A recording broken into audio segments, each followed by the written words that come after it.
Good news naman po para sa mga kasambahay sa Metro Manila. Magbibigay ng libreng training ang TESDA sa ilang lungsod ngayong bakasyon para madagdagan pa ang kaalaman ng mga kasambahay. Nakatutok si Tricia Zafra.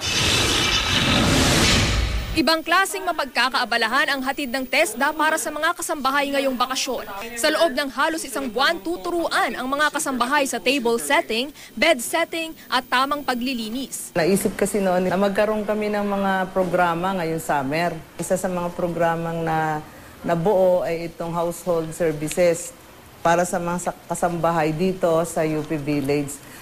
Bukod sa UP Village, isasagawa rin ang kursong household services sa 6 pang barangay sa Quezon City simula sa Abril. Libre ang training at kailangan lang magpalista sa City Hall. Ang isang TESDA accredited school sa San Juan, nagbibigay din ng libreng training para sa mga kasambahay. Pero bukod sa karaniwang aralin sa housekeeping, tinuturuan ding magluto ng iba't ibang putahe ang mga kasambahay sa loob ng 2 buwan. It's mainly on culinary, so they learn a lot of dishes international. They have Chinese, Japanese, Italian, Spanish. So really, it's a wide variety. Ang kanilang instructor, isang dating chef ng isang hotel. Ang dami ko na pong natutunan dito.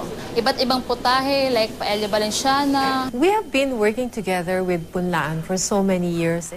Ang mga magtatapos sa kursong household services, makakatanggap ng certification mula sa TESDA. Tricia Zafra, Nakatutok, 24 Oras.